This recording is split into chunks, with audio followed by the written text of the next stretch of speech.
evening and welcome to Blitzbrief TV. I'm Gloria.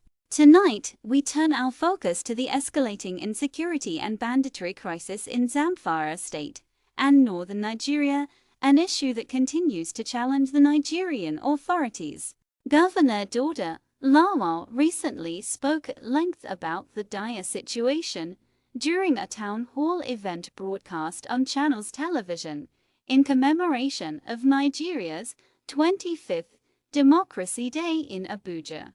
Governor Lawal painted a grim picture of the current state of affairs, emphasizing the severe problems and challenges faced by the state and the broader region. By name, I am the Chief Security Officer of my state, but when it comes to command and control, I don't have control over any of the security outfits, whether the military, the police, or civil defense, he stated during the broadcast. They take their instructions from their superiors, not from the governors. We don't have that control. I wish we did. It would have been a different story. Governor Lawal lamented the loss of precious human lives, which he described as being toyed with due to the persistent banditry. He further highlighted that the security situation remains dire, largely due to what he termed as political interference in the state. Will stick out is security.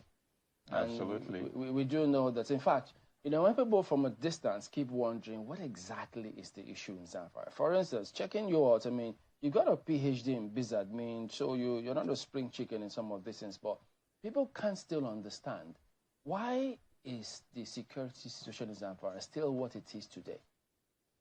Well, Shema, let me say this is something that has been ongoing for the past 12 years. The security challenge in Zamfara State, and which is the banditry issue, kidnapping, cattle rustling, and so on and so forth. It's unfortunate the way things are. And sometimes you even wonder what kind of human beings are we? Because when you look at the situation in Zamfara, it's the same people, same culture, 99% same religion. What exactly are they fighting for?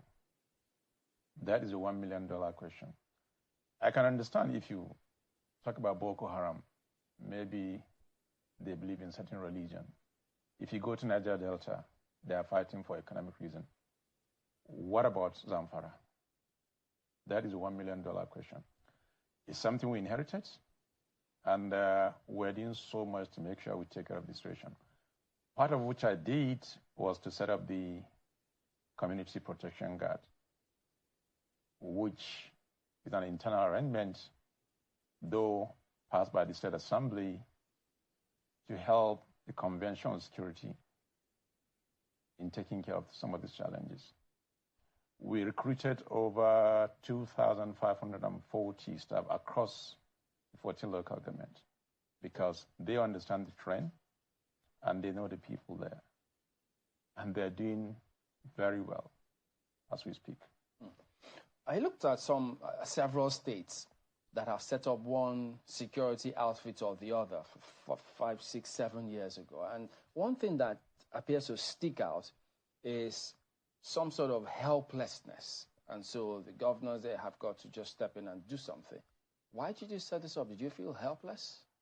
Well, I would say that it is something that you know clearly that we as governors, we don't have control over the military. We don't have control over the police, as well as the civil defense. In most cases, you get frustrated in terms of where do you get help from? When you needed these people, there will be nowhere to be found.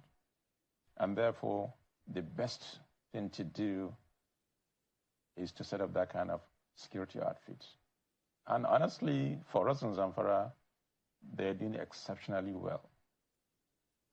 Security agencies, because the narrative they always say is that, look, we're routing this bandit, we're doing what we can. But if you say they're nowhere to be found, how do we reconcile that? Let me say this. There's a lot of political undertone in the security issues.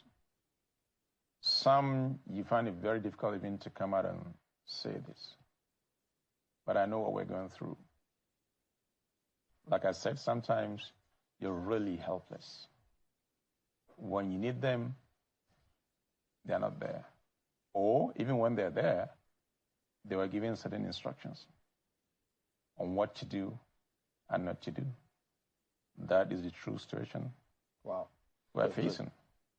Does it mean that, because if you say they're giving certain instructions, so if that was not the case, are you saying that we can actually rout these bandits in no time?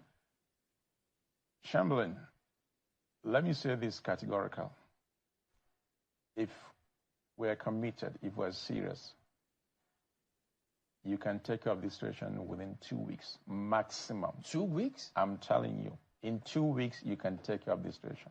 I want to be able to understand. But the political will is not there. What's happening, really? I have heard you complain that negotiations are going on with bandits behind your back. Absolutely. Absolutely. Who is negotiating with the bandits in your state behind your back? And why are you not being carried along with this? That is the $1 million question. And at a point, I had to really come out and say it clearly, because while we're trained to take care of the situation, somebody, somewhere, somehow, behind our back is negotiating with the bandits. As a governor of a state, without my knowledge. Do you know who's doing this? Well, to some extent, yeah, we do.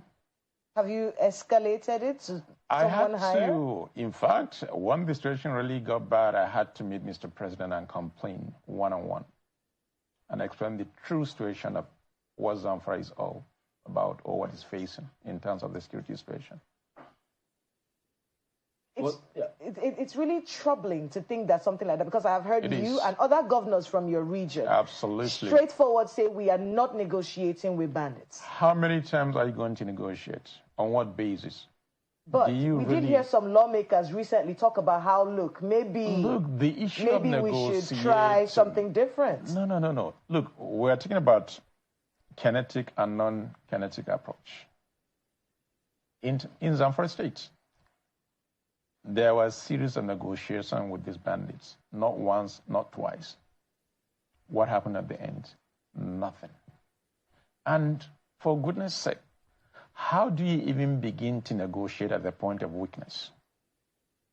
You can only negotiate at the point of strength, when they know you mean business. It's just a money venture making kind of a thing. You know, you said you met the president. Yes. Did you get the impression that he's getting proper briefing of what's going on? Well, based on the conversation we had, the answer is no. Wow. And I had to explain everything to him, what we're going through and what needs to be done. Because Zamfara State has become the hub of banditry in Nigeria, or in northern Nigeria. If you're able to take care of Zamfara today, believe me, you have solved more than 90% of banditry issue in northern Nigeria as a whole.